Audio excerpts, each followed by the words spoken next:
Assalamualaikum warahmatullahi wabarakatuh. Hai teman-teman semua, balik lagi di channel YouTube aku. Dan kali ini aku akan membuat video reaksi dari video pembelajaran teman aku. Nah, aku tuh bakalan ngereaksi dua video. Yang pertama itu dari Melanie, dan yang kedua itu dari Dina Aulia. Nah, seperti yang teman-teman tahu, di video sebelumnya aku tuh udah buat video pembelajaran tentang sejarah perkembangan komputer. Nah, untuk video Melanie ini dia membahas tentang perangkat keras komputer atau hardware.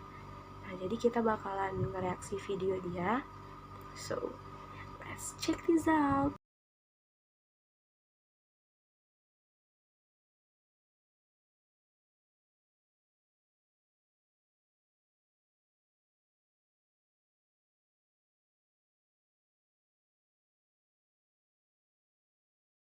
Oke, jadi di sini aku udah buka videonya Melanie, dan sekarang kita akan mulai untuk mereaksi videonya tentang perangkat keras komputer atau hardware.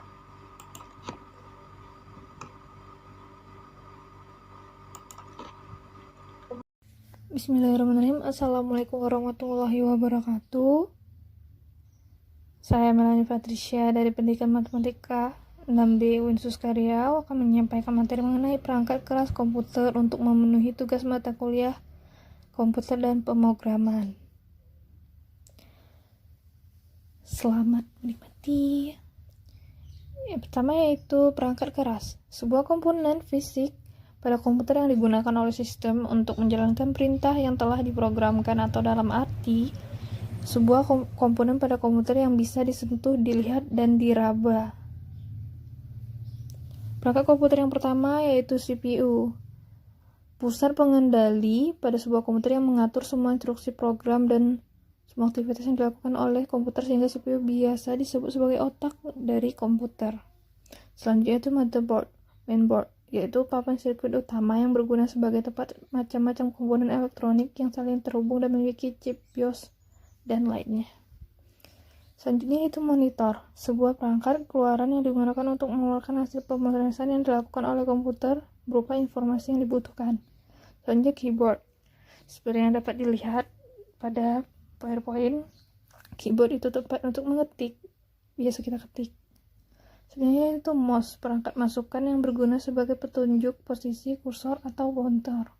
Selanjutnya itu RAM, tempat di mana kita menemukan instruksi-instruksi yang hendak dikerjakan dan sebagai media penyimpanan sementara.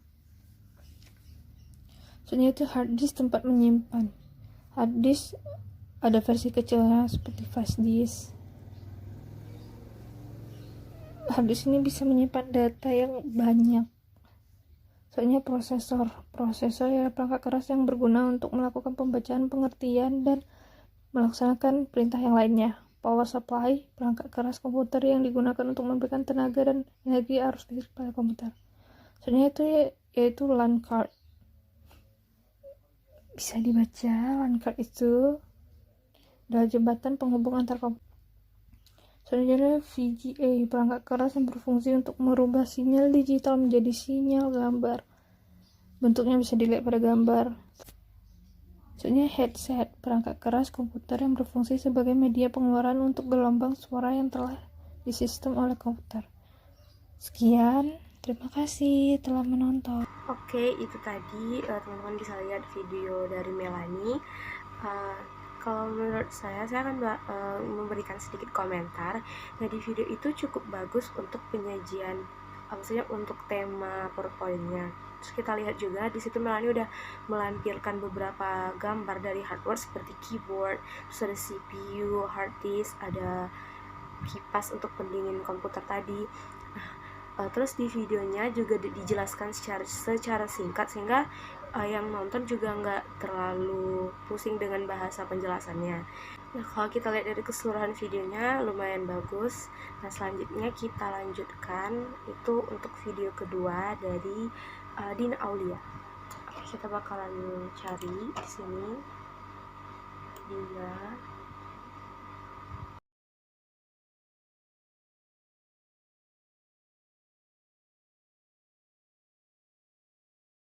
Di sini udah tertampil video dari Dina, dan ternyata Dina ini membahas hal yang sama dengan video yang sebelumnya, itu tentang perkembangan komputer dari zaman ke zaman.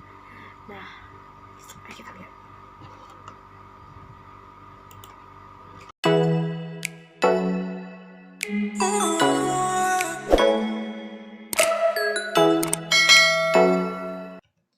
Assalamualaikum warahmatullahi wabarakatuh. Saya Dina Aulia. Dari kelas 6B, saya akan menjelaskan tentang perkembangan komputer dari zaman ke zaman. Sebelum membahas lebih lanjut tentang perkembangan komputer dari zaman ke zaman, yuk kita definisikan dulu apa itu komputer. Komputer adalah sekumpulan alat elektronik yang saling bekerja sama untuk menerima data, mengolah data, dan menampilkan data untuk pengguna. Bentuk dan fitur komputer yang sekarang kita gunakan sudah jauh berbeda loh dengan komputer zaman dahulu.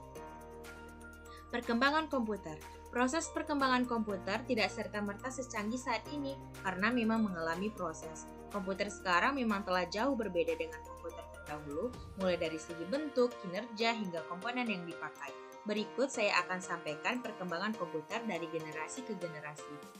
Yang pertama, komputer generasi pertama yang menggunakan tabung vakum pada tahun 1946 sampai 1959. Selanjutnya yang kedua, komputer generasi kedua yaitu menggunakan transistor pada tahun 1959 sampai 1965. Yang ketiga, komputer generasi ketiga yang menggunakan integrated circuit pada tahun 1965 sampai 1971. Yang keempat, komputer generasi keempat yang menggunakan microprocessor sejak tahun 1971 sampai sekarang. Dan yang kelima, komputer generasi kelima yang menggunakan artificial intelligence sejak sekarang sampai masa depan.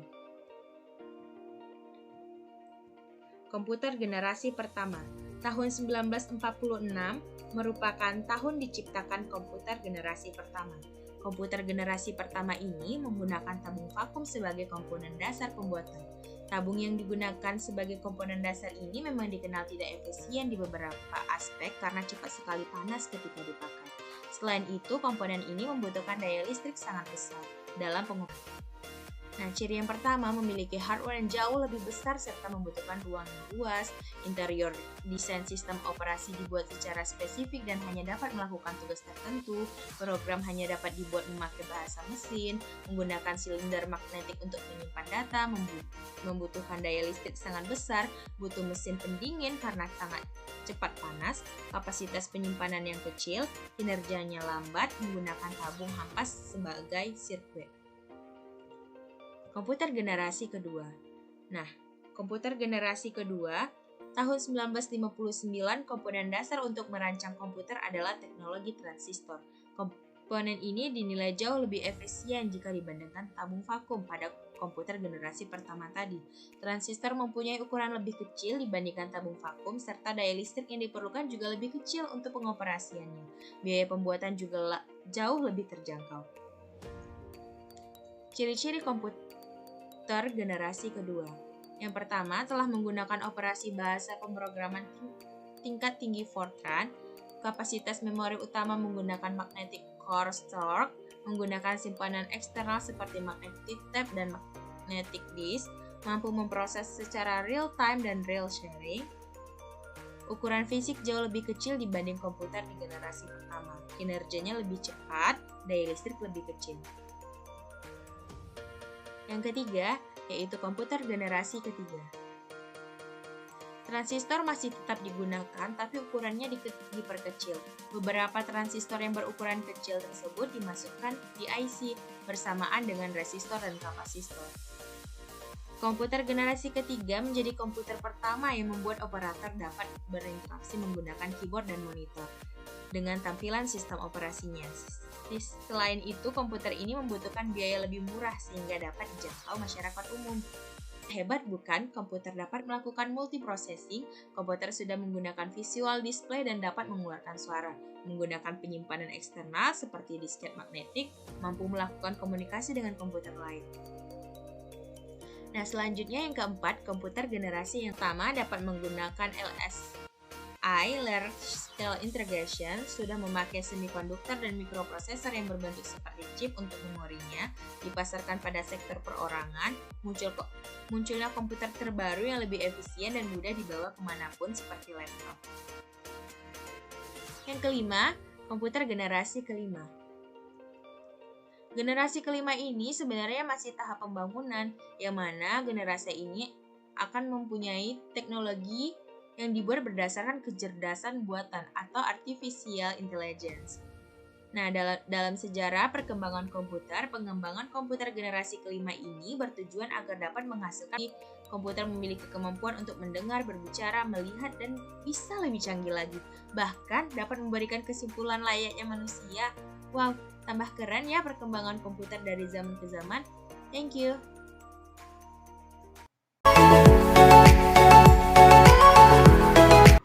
Itu tadi dia video dari Dina tentang perkembangan komputer dari zaman ke zaman.